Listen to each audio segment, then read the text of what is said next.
네, 곧 이어서 저희 그 장애인 차별 금지 추진연대의 서재경 활동가님께서 장애인 전용 주차구역 이용 실태 및 인식 개선 활성화 방안에 대해서 발제하시겠습니다. 저희 그 장애인 차별금지 추진연대 단체는 상담전화를 운영을 하고 있는데요. 이 상담전화에서 이제 상담을 의뢰하시는 분들이 많은 얘기들을 하고 계시는데, 그 중에 하나가 장애인 전용 주차 구역 관련해서 내가 불편을 겪었다, 차별을 겪었다, 이런 얘기들을 많이 하십니다. 장애인 주차 전용 구역은 우리들의 어떤 권리인데요. 이러한 우리가 가지고 있는 이러한 권리들을 침해당했을 때, 사실 우리는 그러한 권리가 침해당한 거에 대해서 부당하다라고 생각하고 이걸 바로잡고 시정하기 위한 그런 어떤 노력들을 하고 싶은데, 실상은 그게 여의치 않은 경우들이 많습니다. 그래서 사람들이 이건 우리의 권리인데 왜 우리의 권리가 침해당하는 것을 우리가 이렇게 속수무책 아무런 방안을 마련하지 못하고 있는가, 이러한 문제의식을 가지고 있는데요. 그래서 오늘 여기 이 자리에서 이러한 논의가 이루어지는 것 같습니다.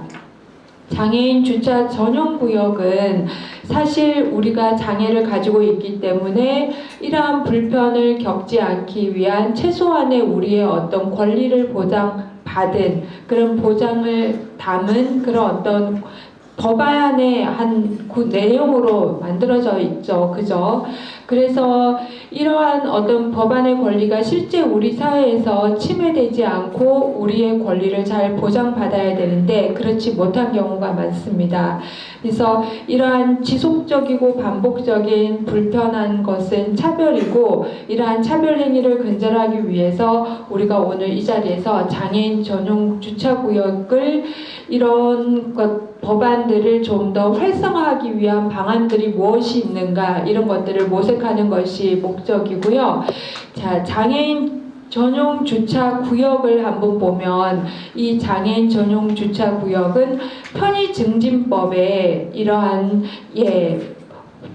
제17조에 보면 주차장법에 따라서 장애인의 편의 증진을 위한 전용 주차 구역을 마련한 제도임을 명시를 하고 있습니다.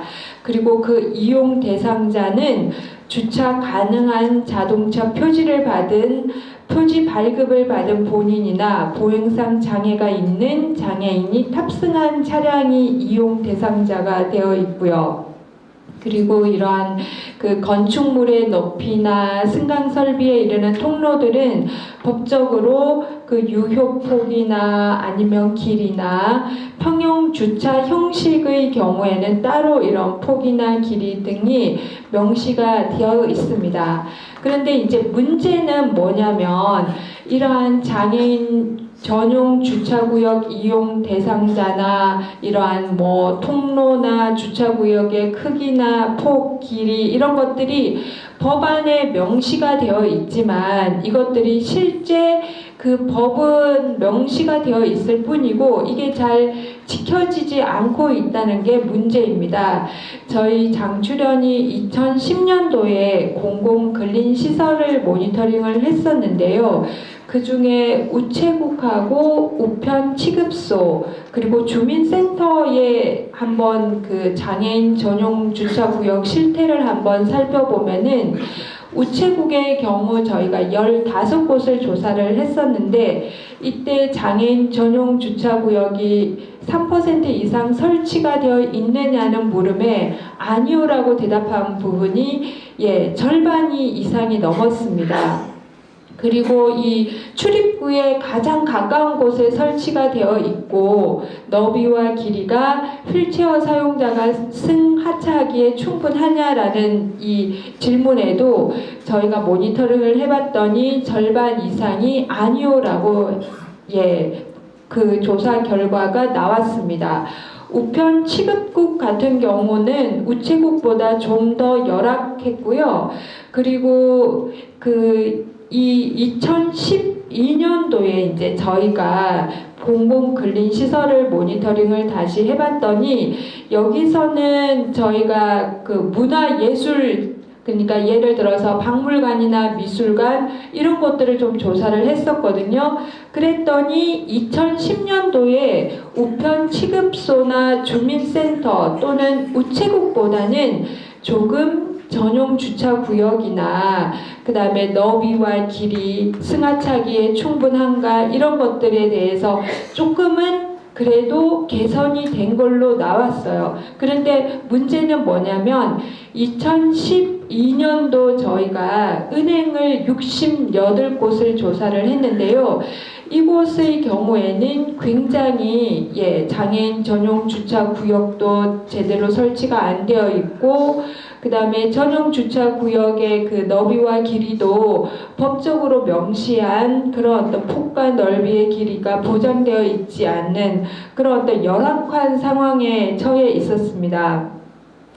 이렇게 이제 그 은행의 경우는 더 공공근린시설보다 더 훨씬 취약하게 장애인들이 은행을 이용했을 때 실질적으로 굉장히 불편을 겪을 수밖에 없는 그런 열악한 상황이라는 것을 저희가 알 수 있었는데요.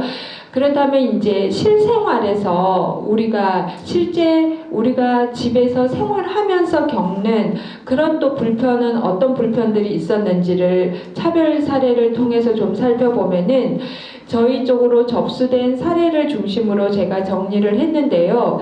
차별 사례 1번을 보면은 이 아파트는 1999년도에 지어졌습니다. 그리고 장애인 주차구역은 지하에 설치가 되어 있는데요. 근데 이 지하에서 엘리베이터까지는 또 계단이 있습니다. 계단이 있다 보니까 전동 휠체어를 이용하는 장애인은 이 장애인 주차구역에 이용을 할 수가 없는 거예요. 지하에 설치된 이 장애인 주차구역을. 그래서 관리사무소에 여러 차례 얘기를 했는데도 관리사무소가 아무런 대책을 마련을 해주지 않고 있기 때문에 이분은 지상 주차장을 사용할 수밖에 없는데, 그럴 경우 가장 큰 문제가 뭐냐면 비나 눈이 올 때 매우 힘들다는 겁니다. 그래서 이런 그 일상생활에서의 그 불편함이 계속 그 법으로는 명시가 되어 있지만 잘 그 법의 법적 실효성이 담보되지 않았기 때문에 장애를 가진 사람들은 여전히 불편을 겪을 수밖에 없는 그런 어떤 사례였고요. 그 다음에 차별 사례 2번을 보면은 이 아파트 전용 주차구역에 또 비장애인 차량들이 버젓이 주차를 하고 있는 거예요. 그래서 이분이 장애인 전용 주차구역에 비장애인 차량이 매번 주차가 되어서 자기가 주차를 못하니까 관리 사무실도 이렇게 맨 처음에 찾아가다가 나중에 찾아가기가 힘드니까 비장애인 차량이 그 주차되어 있으면 그곳 전화번호를 살펴보고 거기에 이제 연락을 해서 자기가 직접 차를 좀 빼달라 이렇게 얘기를 하면서 계속 이렇게 불편한 그런 상황이 이어지고 있었는데, 근데 어느 날 보니까 차량 전화번호도 없는 차가 있는 거예요. 그래서 그때는 하는 수 없이 관리실에 가서 안내방송을 좀 요청을 했더니 관리실이 뭐라고 얘기를 하냐면 안내방송은 함부로 하는 게 아니다 이렇게 얘기하면서 그분의 요청을 무시를 했던 거죠. 그래서 이분이 아니 관리실에서 그렇게 나오는데 이거 관리실이 정말 그렇게 하는 게 관리실의 업무냐, 내가 관리실에 그런 요청도 할 수가 없는 거냐 이렇게 그분이 물어왔던 사례이고요. 그 다음에 세 번째 같은 경우에는 다른 동에 아파트의 다른 동에는 장애인 전용 주차장이 있는데 본인이 사는 동에는 장애인 전용 주차장이 없는 거예요. 그래서 관리소장에게 가서 우리 동에는 왜 장애인 전용 주차장이 없냐 이랬더니 관리소장이 아파트 단지 내에 장애인 전용 주차장이 10개가 있으니까 법적으로 하자가 없다 이렇게만 이제 얘기를 하신 거예요. 그래서 우리 쪽으로 이제 이분이 관리실에서 그렇게 얘기를 하는데 어떻게 하면 좋겠냐 그렇게 이제 얘기를 해서 차별 사례 3번의 경우에는 저희가 그 장애인 차별금지법의 시설물의 그 소유 관리자는 장애인의 보조기구의 시설물 출입 및 시설물의 이용을 보장해야 한다라는 이 법적인 근거와 함께 그 다음에 주차장 사실 이 장애인 전용 주차구역의 경우 주차장 법령이 정하는 설치 비율에 따라서 장애인의 이용이 편리한 위치에 구분 설치하여야 한다라는 이런 법적인 조항이 있기 때문에 아파트의 전용 주차구역을 그 입주한 장애인의 동별 거주 현황 등을 고려해서 설치해야 되기 때문에 이거는 관리사무실에 저희가 굉장히 강력하게 요구를 해서 이러한 문제를 시정해달라고 요청을 드렸던 그런 사례였습니다. 그 다음에 차별 사례 4번의 경우에는 이분이 대형 마트에 장을 보러 갔어요. 장을 보러 갔는데 장애인 주차 공간에 장애인 마크가 있는 다른 차량이 이렇게 세워져 있는 거예요. 근데 그 차에서 나오는 분을 봤더니 노 부부와 함께 목발을 이렇게 이제 사용하는 장애인이 나온 거예요. 근데 이분은 전동 휠체어를 이용하는 중증 장애인이었거든요. 그래서 이분이 자기는 이제 중증 장애를 가진 사람이기 때문에 이 장애인 주차 공간에 자기가 이제 좀 차를 세우게 해달라. 아무래도 보행이 가능한 장애인은 이곳보다는 다른 비장애인이 주차하는 곳에 좀 세우면 더 어떻겠냐 이렇게 얘기를 했는데 그분이 갑자기 이제 욕설을 하면서 싸움이 벌어지게 되는 그런 어떤 상황이 생겼습니다. 그래서 이분이 이런 경우 누가 더 장애인 주차 공간을 사용을 할 수 있느냐 이렇게 이제 자기가 그렇게 상대에게 얘기했던 것이 정말 이치에 맞지 않는 얘기냐 이렇게 얘기를 하셔서 저희가 이치에 맞는 얘기이고 그분이 잘못 행동하신 것 같다 그렇게 중재를 했던 적이 있었습니다. 그 다음에 차례 이제 5번의 경우에는 여기 자장으로 계시는 무장애 연대 배용호 사무총장님께서 굉장히 적극적으로 이 문제를 해결하기 위해서 많은 노력을 하셨던 사례인데요. 남양주시에 있는 LH공사가 국민 임대주택을 짓고 있는데 여기 이 지하 주차장에 엘리베이터가 연결이 되어 있지 않는 거예요. 그렇기 때문에 휠체어를 이용하는 장애인은 지하 주차장 사용이 불가능한 그런 어떤 상황이 된 거죠. 앞에 사례처럼 비와 눈이 올 때에도 이분은 지상 주차장만 사용할 수밖에 없는 그래서 장애인의 어떤 이동권과 접근권의 제약을 받는 그런 어떤 상황이 있었습니다. 그래서 여기에 실제 입주를 하게 될 예정이신 장애인 당사자분이 이 문제점을 발견해서 적극적으로 대응을 했습니다. 인권위의 직권 조사를 통한 긴급 구제 사안으로 처리해 줄 것을 요구하기도 하고 국토해양부 장관 면담 요구 기자회견도 하고 그리고 관계 부처에 있는 사람들과 굉장히 많은 만남을 통해서 적극적으로 이 문제의 어떤 얘기들을 했었고 여기에서 이제 법도 이러한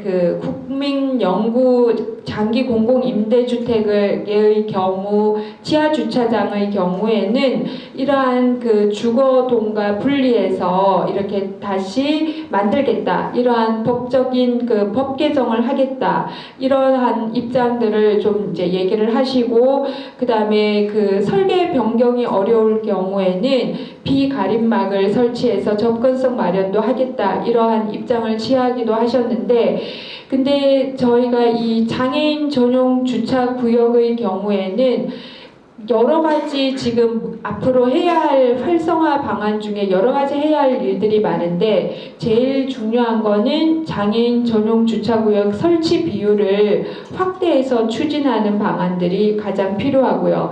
그 다음에 장애인 전용 주차구역이 실제 장애인이 주차 구역을 이용할 수 있도록 하기 위해서는 무엇보다도 불법 주차 단속이 필요한데요.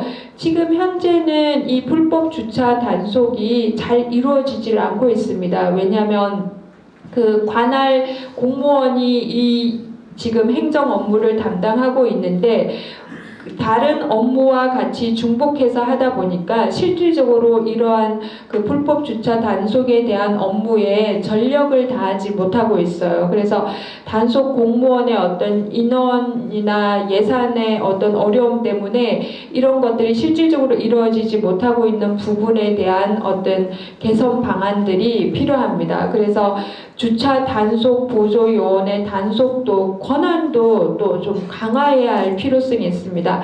지금 현재 주차 단속 보조 인원의 경우에는 단속 권한이 없어요. 그러다 보니까 뭐 실질적으로 그 주차 구역에 비장애인 차량이 들어오는 이런 부분들에 대해서 그래서 정작 장애인 전용 주차 구역을 이용해야 하는 장애인들이 이러한 그 자신의 권리가 침해되었을 때 제대로 그것들을 대응하지 못하는 그러한 어떤 상황들이 노출이 되고 있는데요.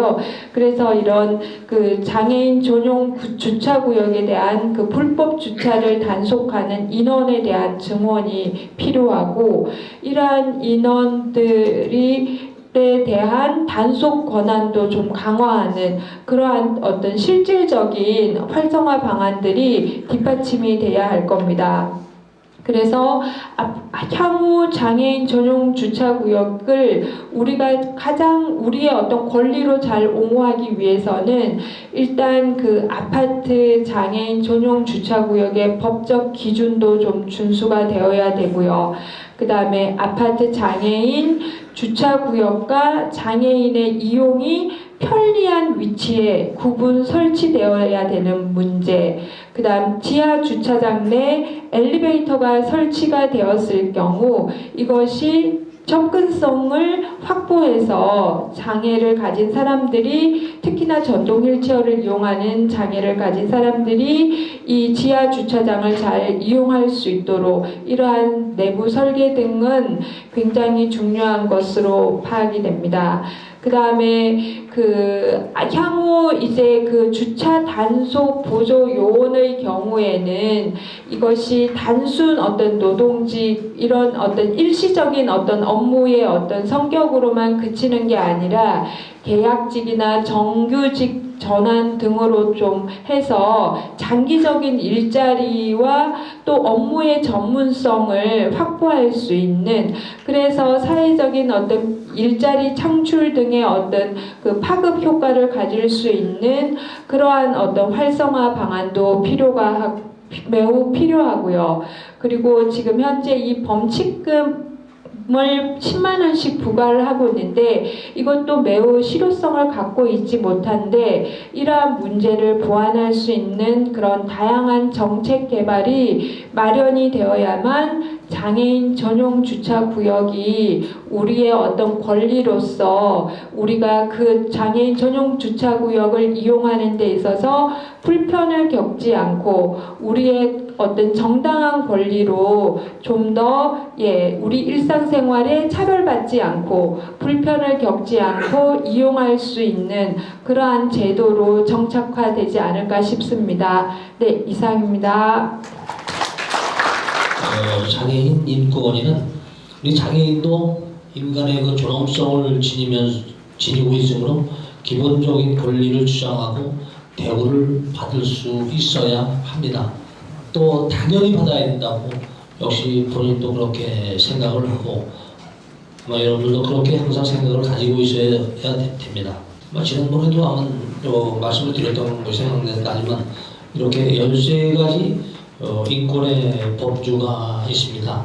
특히 그 중에서도 우리 그 장애인 인권 중 교육받을 권리는 교육권과 접근권, 거주 이전권, 이동권 이렇게 나눌 수 있습니다.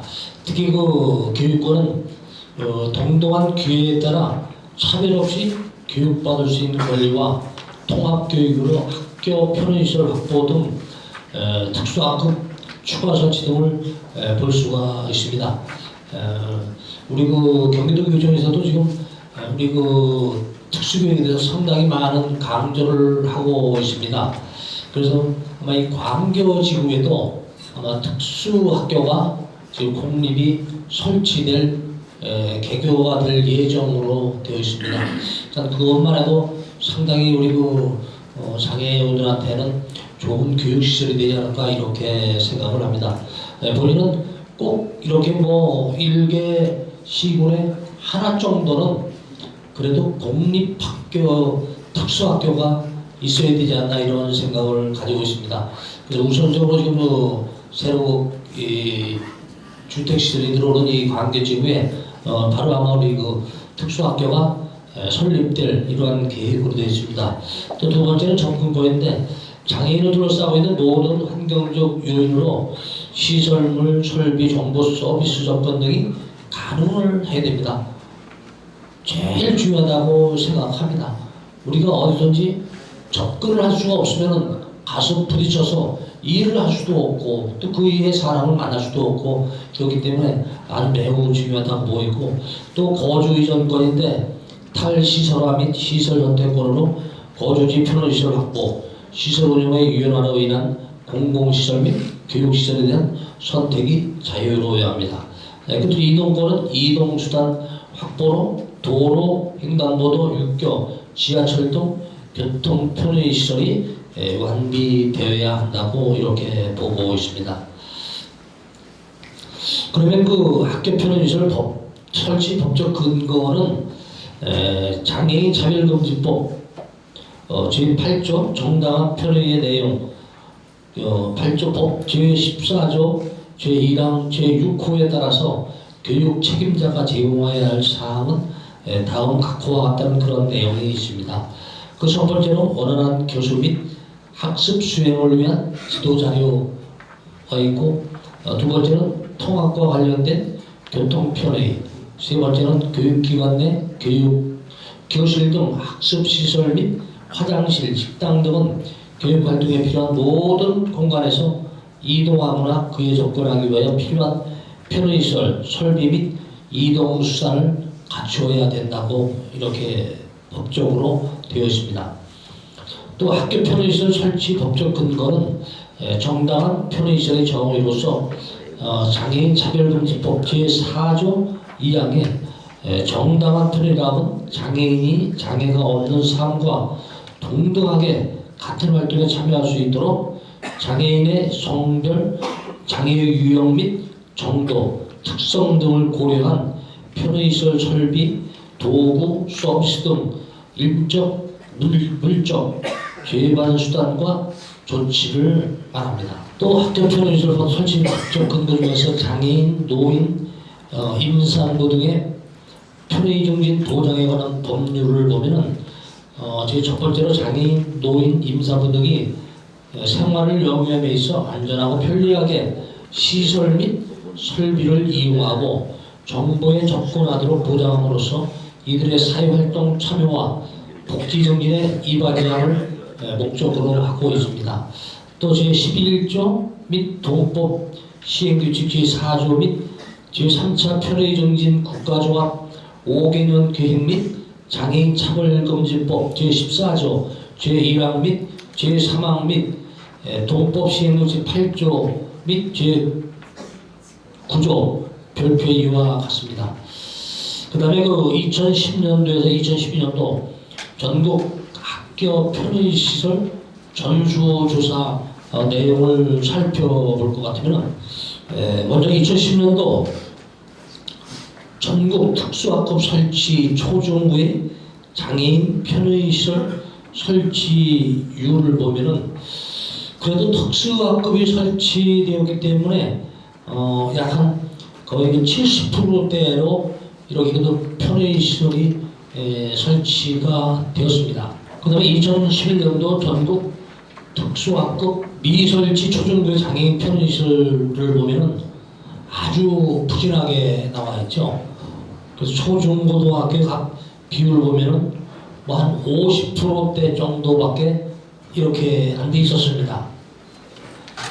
그 다음에 2011년도 특수학급 설치, 초중고의 장애인 편의시설 설치율을 보면 특히 이것을 갖다 제가 2010년도와 이렇게 비교를 해보면 그래도 초중고등학교에 뭐 특수 학교 설치도 그렇고 약 한 8, 9% 정도 2010년도보다는 설치율이 높아졌다. 이렇게 볼 수가 있겠습니다. 어떤 분이가 이렇게 한 7, 8% 정도 이렇게 특수학급 설치 장애인 편의시설이 올라갔다는 얘기는 그래도 고무적인 상황으로 볼 수가 있겠습니다. 다음에 2011년도 전국 특수학급 미설치 초중고의 장애인 편의시설 설치율을 보면은 그래도 2010년도에 보다는 상당히 많은 향상을 보인 것을 볼 수 있습니다. 또 2008년 경기도 학교 편의시설 전수 조사를 살펴보면은 특히 2008년 경기도 학교 편의시설 적정 설치율에서도 주로 이 장애인 전용 주차 구역 설치율이 70%대로 아주 부진합니다. 오히려 장애인이라는 주차시설이 주차구역이 잘 될 거로 보았는데 오히려 많이 떨어지고 있어요. 이것은 뭐 설치율이 이렇게 부진한데 그 다음에 적정 설치율도 역시 많이 떨어지고 있습니다. 우리가 교육권 확보를 위해서 몇 가지를 제언하면 기회의 평등, 과정의 중요성, 장애 학생의 선택 보장, 적정 편의시설의 확충을 위한 정책 반영, 편의시설 전문기관을 활용한 사전 점검, 또 사회통합을 위한 제언, 완전 사회통합 제도 마련, 또 교육 경험을 통한 모형 사회생활 기회 마련, 장애 학생 인식 개선 등 이러한 여러 가지 교육권 확보를 위한 제언을 드리겠습니다. 다시 한번 여러분들께 송구한 말씀을 드리면 제가 끝까지 나머지 여러분들의 질의사항이나 답변을 해드려야 되는데 그렇지 못하고 이렇게 제가 발제만 하고 간 부분에 대해서 이해를 해주시고 또 제가 많은 활동을 하면서 여러분들한테 특히 조금이라도 우리 장애인들을 위해서 하나의 미랄이 되도록 열심히 일하겠습니다. 하여튼 오늘 이렇게 부족한 내용이지만 잘 들어주시고 또 여러분들이 2013년도에는 더욱 건강하시고 우리 장애인들을 위한 그러한 귀중한 하나가 되기를 기원하겠습니다. 예, 감사합니다. 네, 감사드리고요. 오늘 예결위에서 개수 조정해서 다 올해 경기도 의회 일정을 마감을 짓는 날인 걸로 알고 있습니다. 네, 이후 토론은 저희 장애인을 없는 생활환경의 사무총장이신 배용호 총장님께서 토론을 이어가시도록 하겠습니다. 자, 우리 발표자 여러분들께 큰 박수로 격려의 박수를 좀 부탁드립니다. 경기도 장애인 편의시설 설치 촉진 세미나 2부의 토론을 진행하게 된 배용호입니다. 반갑습니다. 네, 먼저 오늘 토론에 참석해 주실 분들을 좀 소개를 해드리면요. 제 왼쪽부터 소개를 해드리겠습니다. 우리 장애인 차별금지 추진연대 서재경 상임활동가께서 발제를 해주셨죠? 네, 계시고요. 그 다음에 그 옆에는 한국지체장애인협회 편의시설 중앙지원센터의 홍현동 국장님 나오셨습니다.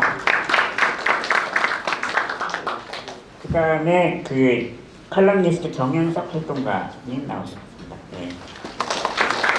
그리고 경기도 지체장애인협회 부천시 지회 박성돈 사무국장님 나오셨습니다. 예, 앞에 발제가 2개 있었는데 우리 광관희 교육위원님께서는 학교 편의시설에 대해서 발제를 해주셨고 서재경 활동가께서는 장애인 전용 주차구역에 대한 발제를 해주셨습니다. 그래서 이 2가지 발제에 대해서 이제 오늘 나와주신 분들의 토론을 듣겠습니다. 시간 관계상 토론은 한 분당 8분씩 해주시기 바라고요.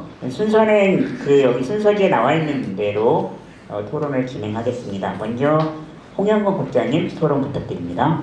우선 해외 장애인 전용 주차구역이 어떻게 운영되고 있는지 자료 보시면 2페이지부터 있는데, 기본적으로 미국이나 유럽 쪽에 가면 우리나라하고 좀 다릅니다. 장애인 전용 주차구역 어떤 뭐 설치 비율이나 크기나 이런 것들은 다 비슷비슷한데, 장애인 전용 주차구역에 주차를 할 수 있는 어떤 주체라 그럴까요? 그런 것들이 틀립니다. 우리나라는 장애인이, 보행상 장애인이 차량을 구매해가지고 운영을 하려고 할 때 등록을 합니다. 장애인 차량이라고. 주차 가능 불가 해가지고 등록을 합니다. 그 차량만이 장애인 전용 주차구역에 주차를 할 수 있습니다. 우리나라는. 근데 유럽이나 EU, 유럽연합하고 미국이나 이런 데는 그 차량이 아니라 보행상 장애인이 직접 주차 가능하다는 그 표지, 우리 장애인 복지카드 있죠? 복지카드처럼 그렇게 개인한테 줍니다. 그 사람한테. 그 사람이 어느 차를 타도 돼요. 지금 우리 주차 가능 차량, 뭐 장애인 차량 이런 거 상관없이 그 표지를 갖고 있는 그 사람은 그냥 아무 차를 타도 장애인 전용 주차구에 주차를 할 수 있습니다. 영국 같은 경우는 이게 이제 블루 배지 스키무라 그래가지고 색깔이 좀 파란색입니다.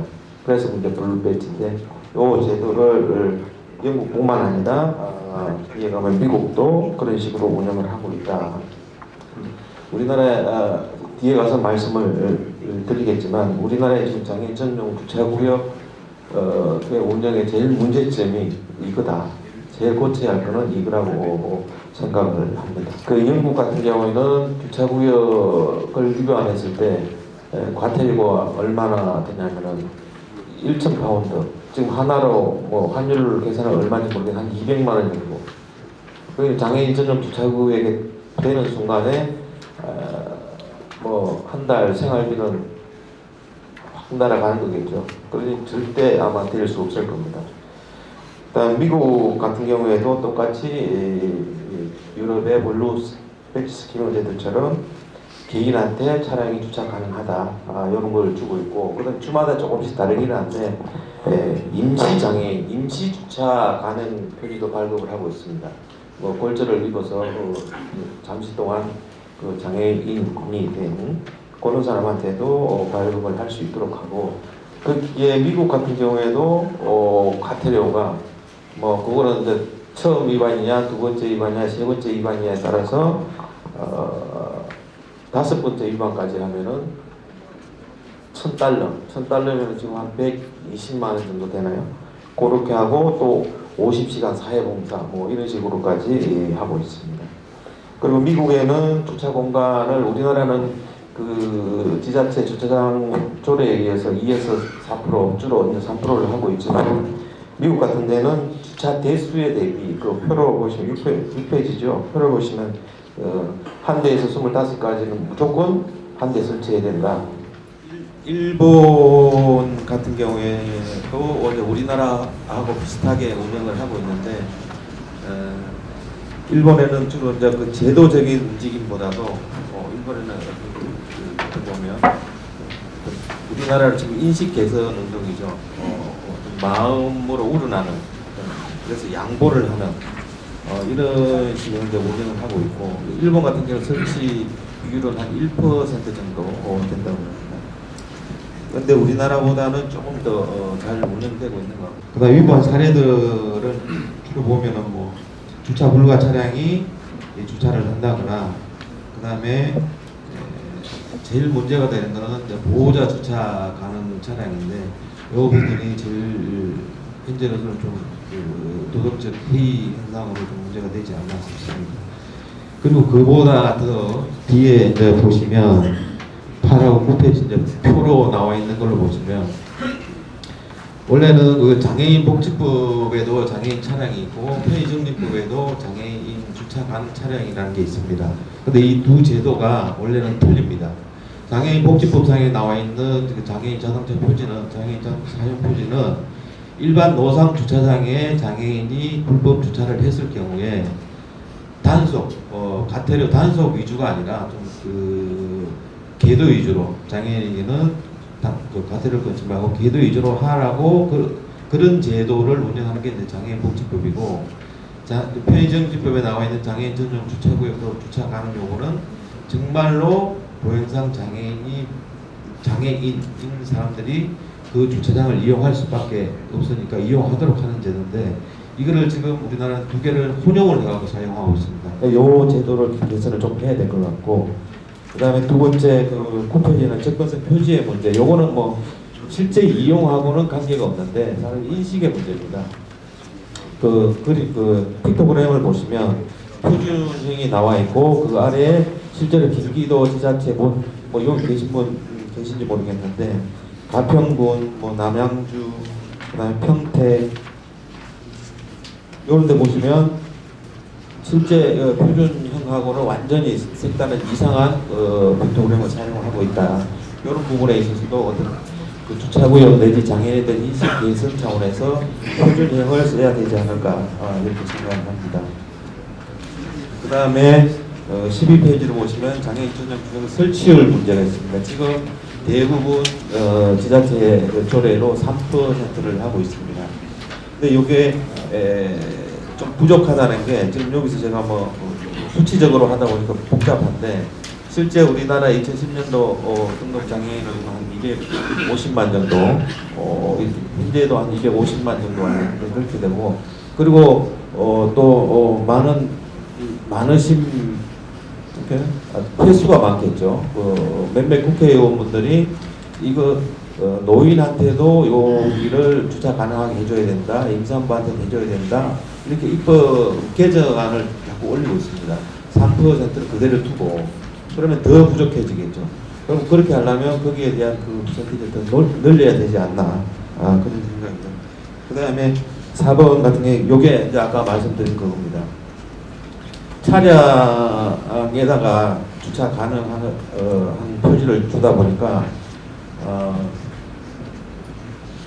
실제 차가 없는 중증 장애인, 뭐 보행상 장애인은 어디 차를 빌려 타고 얻어 타고 갔을 때 지금 뭐 내려야 되는데 어디 내릴 수 없는 상황, 뭐 타야 되는데 공간이 좁아서 물론 빼와 정차권을 빼와서 하면 되는데 그런 불편함들이 있다. 그래서 기본적으로는 사람에게 보행상 장애가 있는 그 사람에게 주차 가능하다는 그 표지, 복지카드처럼 이렇게 줘야 되지 않을까 이런 생각입니다.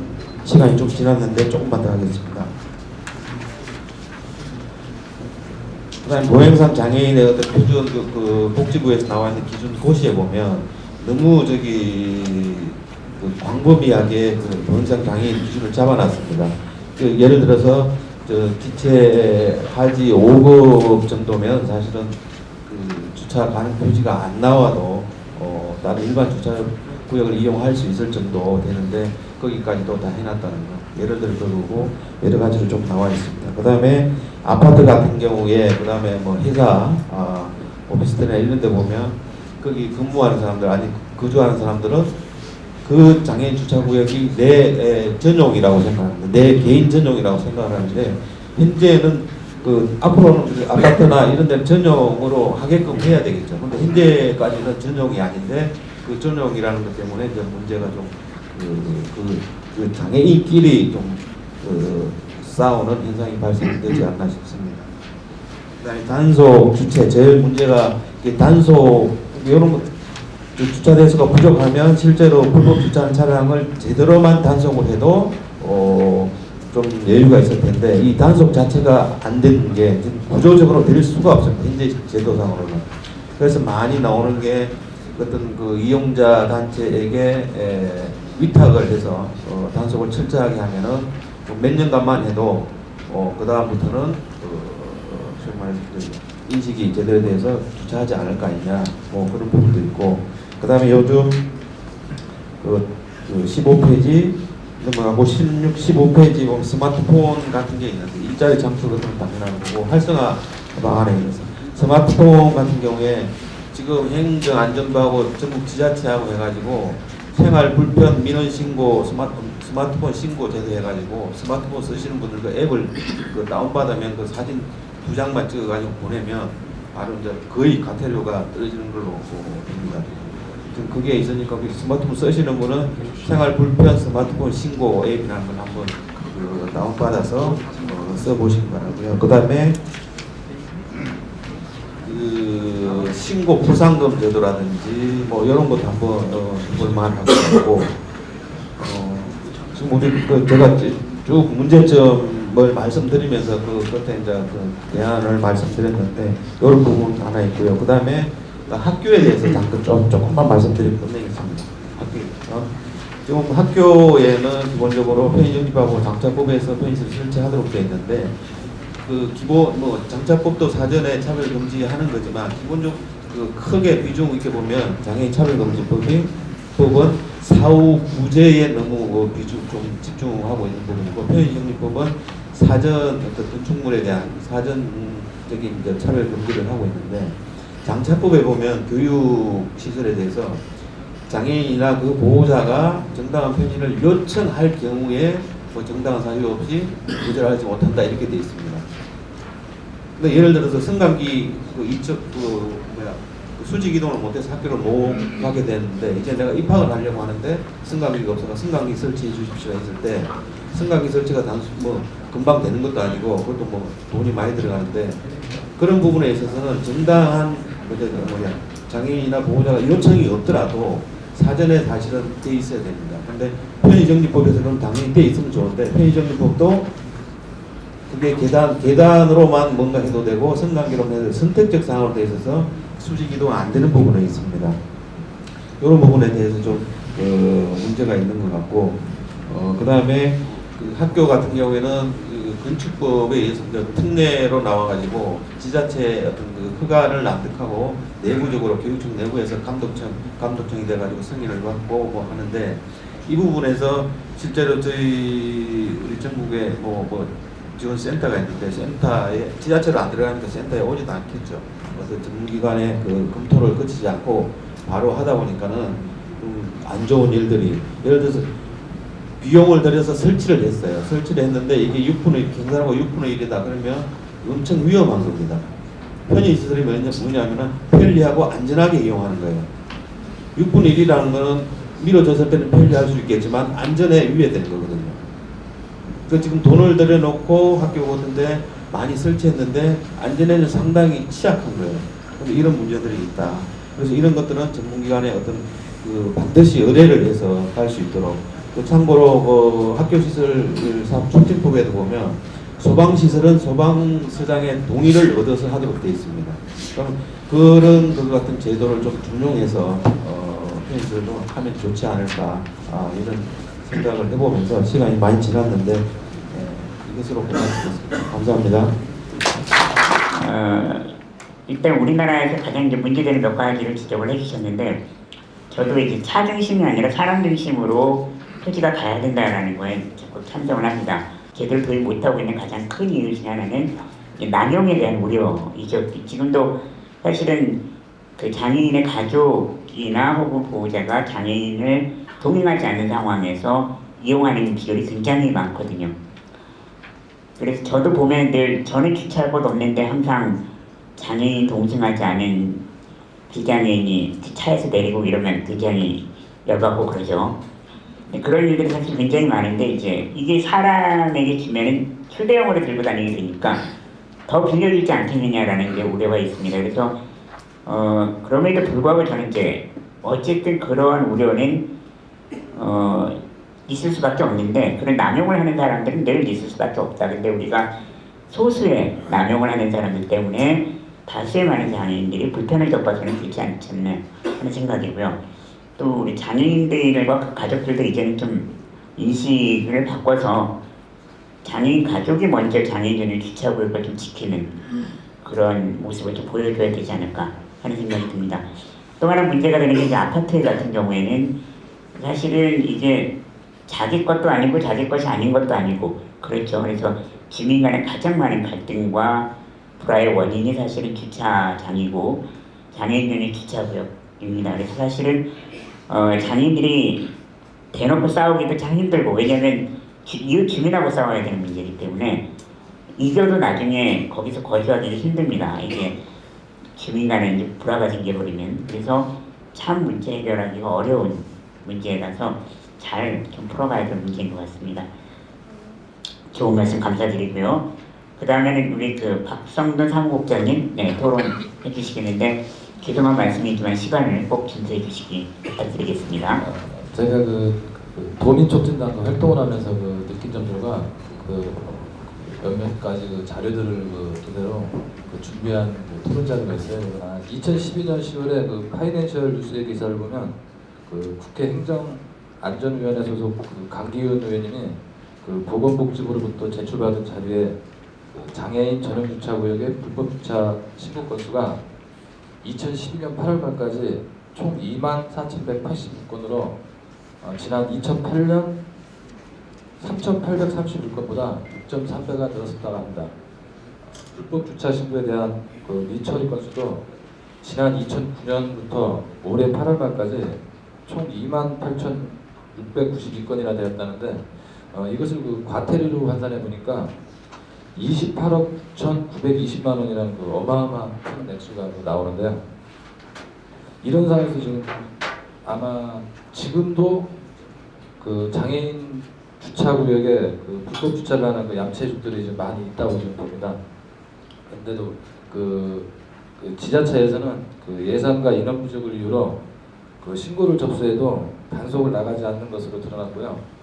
실제로 한 예를 들어서 서울 성북구에서 아예 불법 주차 신고 건수를 관리도 하지 않아서 1년에 단 한 건의 단속 실적이 존재하지 않는 해도 있었답니다. 대부분의 지자체 또한 신고에 대한 적극적인 단속은 이루어지지 않는다고 생각되고요. 제가 알기로 지금 현재 경기도 사업인데 대부분의 지자체에서 장애인 일자리 창출의 일환으로 주 14시간 월 56시간의 활동에 25만 9천 원을 보수를 지급하는 장애인 전용 주차구역 단속 보조 유언제도를 실시하고 있으나, 이 제도는 궤도 위주의 활동이고요. 주 14시간의 짧은 시간 때문에 한시적인 요인을 해서 장애인 전용 주차구역 확보라는 실질적인 효과는 없다고 생각됩니다.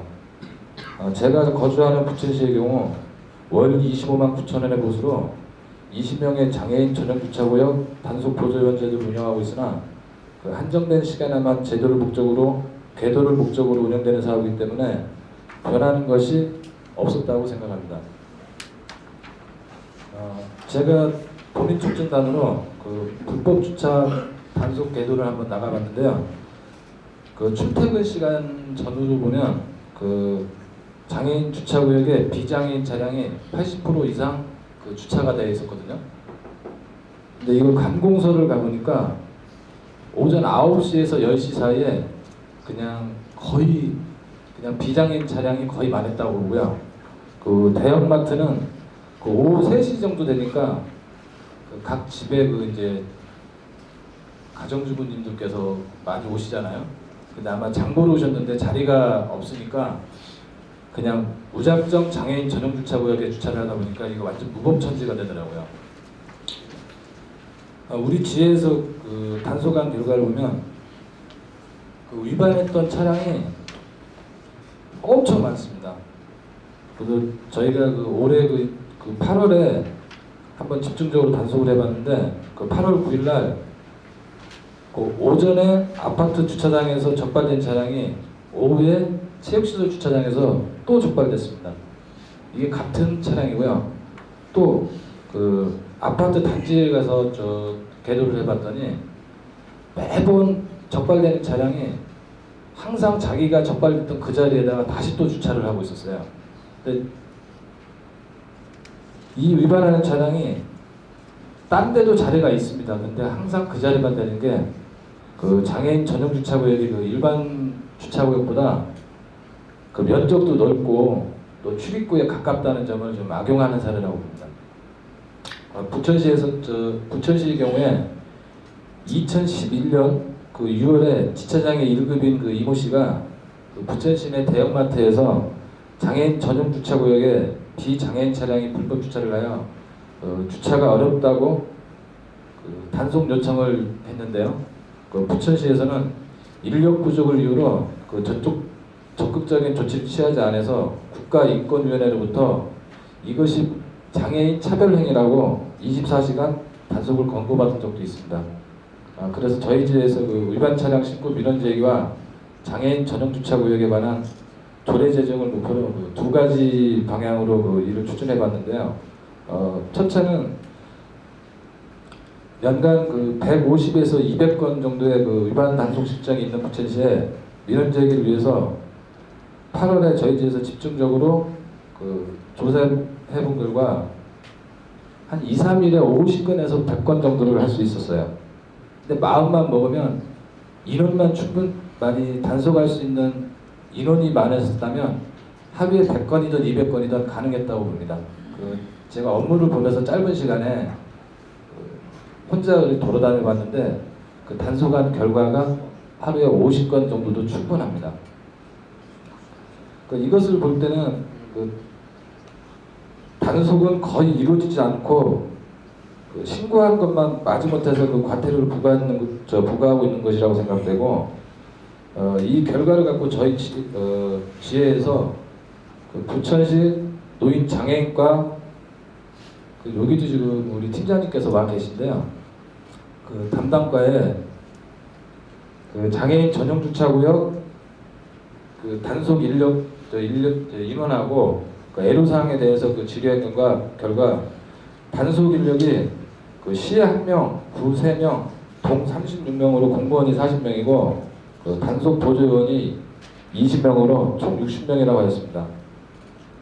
근데 동주민센터 단속 인력 그 36명이 장애인 업무 담당자로서 그 본인의 그 업무 수행과 그 출장, 휴가 등의 이유로 그 단속은 거의 불가능했고, 그 20명의 단속 보조요원도 그 다중 이용 시설에서 그냥 계도 목적의 활동만 하고 있었습니다. 그 담당 그 공무원도 교통 관련 부서에서 주차 단속 요원을 활용해서 장애인 주차구역을 그 불법 단속하는 것을 그 수행했으면 좋겠는데 그것도 안 해주고 자꾸 다시 또 노인장애인권 옮기고 또 이 서류를 옮기면 다시 내려온답니다. 그래서 지금 우리 담당도 이 업무를 그냥 완전히 이관해 가든지 아니면 장애인 주차구역 그 단속 업무를 그 민간에 위탁해 줬으면 좋겠다는 뜻을 빌겠고요. 두 번째 방향은 저희 부천시 출신인 그 경기도의 보건복지공부위원회 간사로 계신 그 유재구 도의원님이 계십니다.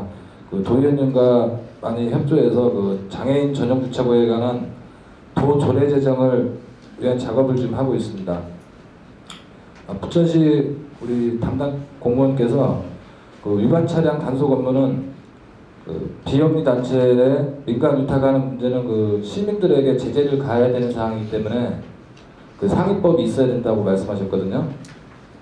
근데 현재 상위법에 근거가 없어서 그 한계가 있지 않을까 우려하였고, 조례가 제정된다면 법이 허용하는 범위 내에서 민간 위탁 기관과 자치단체가 역할 분담을 하여 단속했으면 좋겠다는 의견도 말씀하셨습니다.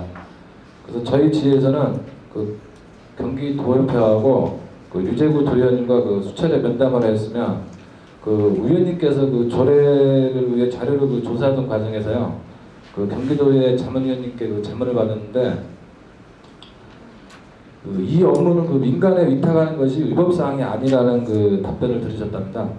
그래서 우리 부천시 지에서 조례 제정을 위해 그 시청 및 특히 시 의원님들과 지금 긴밀히 협조하고 좀 초안을 좀 마련 중에 있는데요. 만약 이 제도대로 간다면 그 우리 협회에서 시에 제시한 방안대로 그 주차 단속 업무가 민간 기관과 위탁된다면 장애인 주차 도우미를 그 정규직으로 채용하고 장애인 교육을 통한 그 응대 방법 및 단속 노하우로 그 시민 홍보 및 실질적인 일자리 창출되어 장애인에게 자립의 기반이 마련될 수도 있고, 단계적으로 운영 시간은 차츰 늘리다 보면 전용 주차구역 그 위반 차량도 많이 줄어들 것이라고 생각되면서 적극적인 조치로 장애인의 이동 편의에 실질적인 효과도 기대됩니다. 시간이 많이 지났는데요. 마지막으로 우리 정현석 칼럼니스트의 토론을 듣도록 하겠습니다.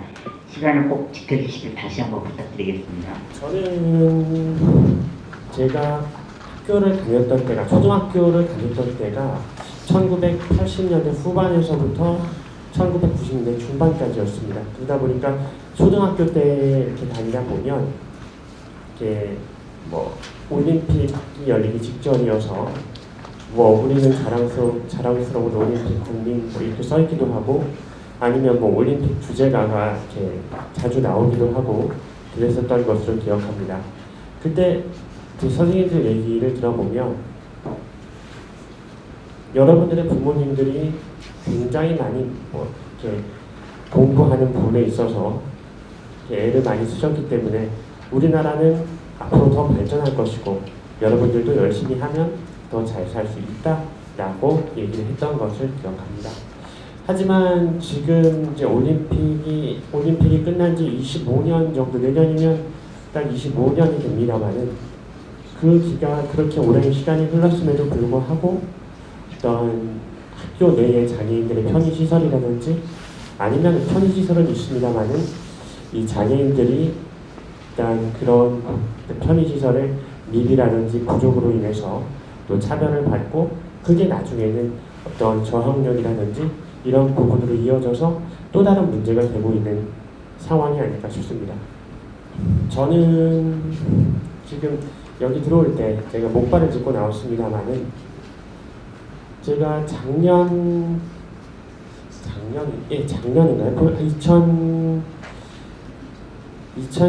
2011년 정도로 기억합니다. 2011년도 정도에 11년 10월에 제가 이렇게 넘어지면서 무릎이 분쇄골절이 돼서 한동안 내가 한 6개월 동안 휠체어를 타다가 지금 목발을 짚고 나오고 있습니다. 근데 제가 이 토론을 준비하면서 생각을 해보니까 그나마 그래 좀 다행이라고 생각한 것이, 만약에 제가 중고등학교 시절에 아니면 초등학교 후반부에 이런 사고를 당해서 1년 이상 이렇게 불편한 몸을 가지고 있다면 과연 제가 학교를 제대로 다닐 수 있었을까라는 생각이 듭니다. 왜냐하면 지금도 사실 학교 생활에서 편의시설이 많이 안 좋다라는 그런 말을 듣고 있었습니다만은, 여러분들도 아시겠지만 제가 학교를 다닐 무렵 한 1980년도 후반에서 90년대 후반, 중후반 이때까지만 하더라도 편의시설이라는 개념 자체가 없었고요. 또 학교 내 화장실이나 이런 부분도 없었던 것으로 기억을 합니다. 그래서 만약에 제가 그 시기에 학교를 다녔다고 한다면 아무래도 어머님이나 아니면 뭐 저희 누님들이나 이런 분들이 저를 그 학교 교실까지, 학년이 바뀌면 또 층수가 올라가는 경우가 많은데 그 부분까지 눈이 오나 비가 오나 아마 도와주셔야 됐을 것이고요. 또 그 부분으로 인해서 어떻게 보면 사람들한테 좀 같은 반 애들한테 더 어떻게 보면 좀 이렇게 놀림을 당하거나 그랬던 비율들이 좀 많지 않았나 싶습니다. 많지 않았을까 하는 생각이 듭니다. 사실 학교 내에 편의시설이 없다고 하는 거는 누군가의 도움이, 어떤 학교 내에서 이동을 하기 위해서 누군가의 도움이 필요하다라는 그런 개념으로 생각이 됩니다. 근데 누군가의 도움이 필요하다고 하는 거는 어떻게 보면 도와주는 사람과 도움을 받는 사람 간에 위계가 생기기 마련입니다. 저도 어떤 전에 뭐 휠체어를 탔을 때나 아니면 뭐 지금도 마찬가지입니다만은 계단을 잡고 갈 때나 아니면 지하철을 탈 때 사람들한테 저 좀 도와주시겠습니까? 라고 얘기하는 경우들이 많습니다. 그러면 그냥 도와주기만 하면 되는데 거기에서 꼭 반말이 들어갑니다. 어디 살아? 몇 살이야? 언제부터 이렇게 됐어? 이렇게 됩니다. 반말에다가 또 어떤 내용이 추가가 되냐면 이러이러한 병은 어디 어느 기도원에 가서 잘 고칠 수 있으니까, 잘 고친다는 소문이 있으니까 한번 가봐라. 아니면 어떤 한의원은 이런 데를 고친다니까 한번 가봐라. 온갖 말이 많이 듣습니다. 뭐 침을 맞아라는 얘기도 있고요. 아니면 뭐 병원 가서 수술을 해보라는 얘기도 있고요. 뭐 의학적으로 이렇게 고칠 수 있는 방법이 있는지도 묻습니다. 근데 그런 질문들에 대해서 대답을 해주고 싶을 때도 있고 해주고 싶지 않을 때도 있습니다만은 도와주는 사람과 도움을 받는 사람과의 입장이 되다 보니까 어쩔 수 없이 제 기분에 관계없이 대답을 해줘야 되는 경우들이 많습니다.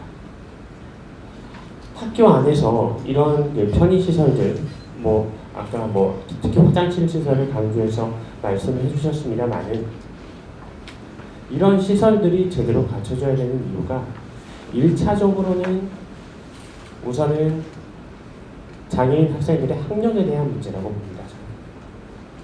왜냐하면 아직은 우리나라 자체가 어떤 학력에 대한 이런 차별이라든지 이런 부분들이 아직은 많이 좀 없다고 볼 수가 없기 때문에, 아직은 많이 존재한다고 보기 때문에 만약에 이런 편의시설의 부족으로 해서 요새 아무리 못 나와도 고등학교 이상은 나와야 됩니다만 그런 부분들을 제대로 나오지 못하고 그렇게 해서 점점 나이만 먹어가서 사회에 나오게 된다면 결국은 장애인들이 갈 곳은 없습니다.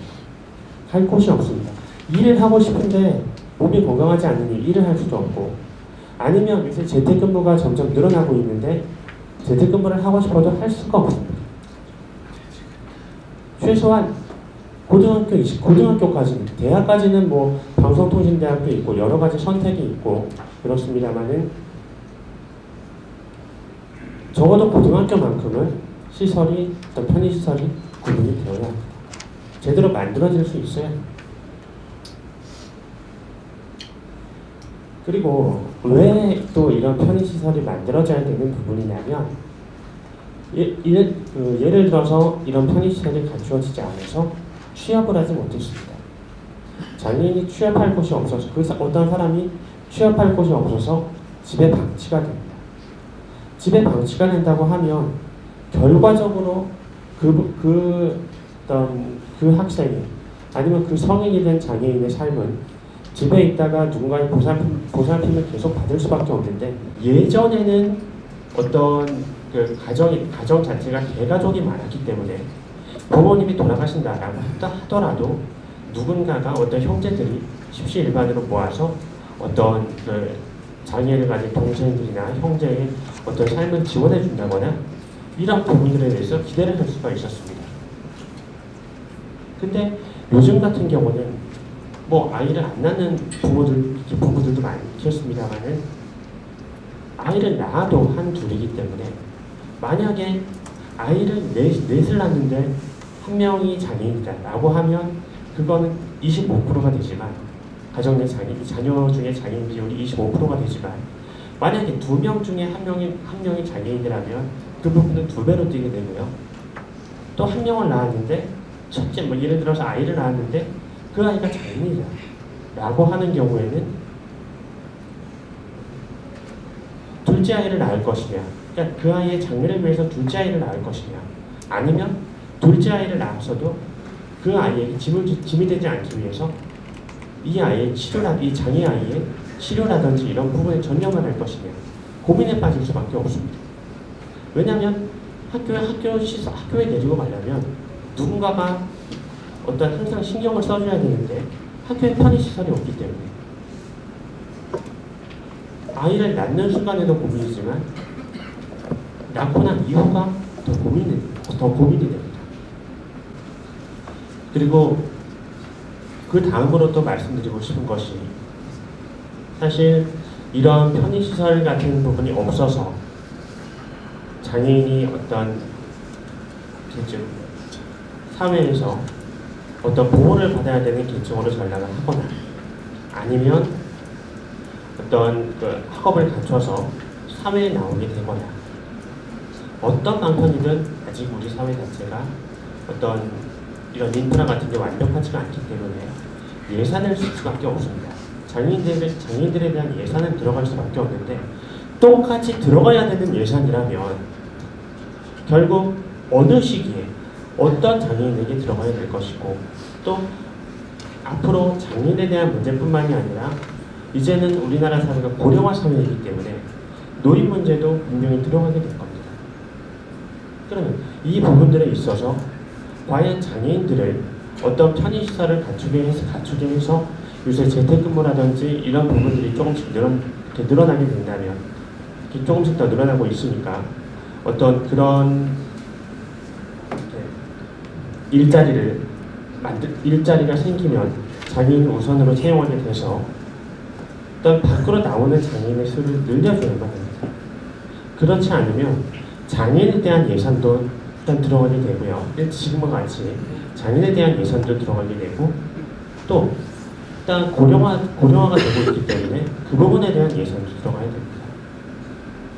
그러면 이 예산을 과연 이 예산을 어느 시기에 쓸 것이냐, 장애인들의 자립이나 어떤 이렇게 근로 지원이라든지 이런 부분에 쓸 것이냐, 아니면은 뭐 지금처럼 이렇게 보면 이렇게 일을 할 수 없는 장애인들에게 일을 할 수 없게 되는 어떤 편의시설의 부족으로 일을 할 수 없게 되는 장애인들에게 쓸 것이냐, 이런 부분을 한번 고민을 해봐야 될 것 같습니다. 그리고 사실 어떤 장애인의 편의시설을 위해서 캠페인이나 이런 부분도 진행이 계속 되고 있습니다만, 하지만 지금은 이런 장애인 부모님의 고령화에 맞춰서 그 부분까지 같이 해결할 수 있는 새로운 방식의 어떤 접근이 필요하다고 봅니다. 왜냐하면 이런 편의시설을 갖추기 위해서는 결국은 비장애인들도 왜 필요하다라는 부분에 대해서 공감대를 얻게 할 수밖에 없는데, 지금으로서는 어떤 지금의 장애인 개인적인 문제만으로는 부모님이 있으니까 괜찮지 않겠느냐, 아니면 뭐 누가 있으니까 괜찮지 않겠느냐, 이런 식의 답변이 돌아올 수밖에 없습니다.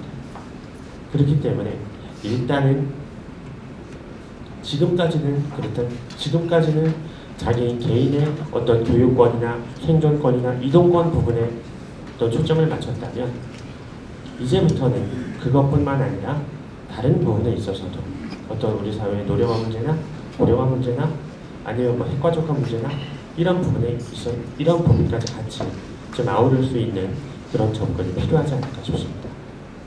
감사합니다.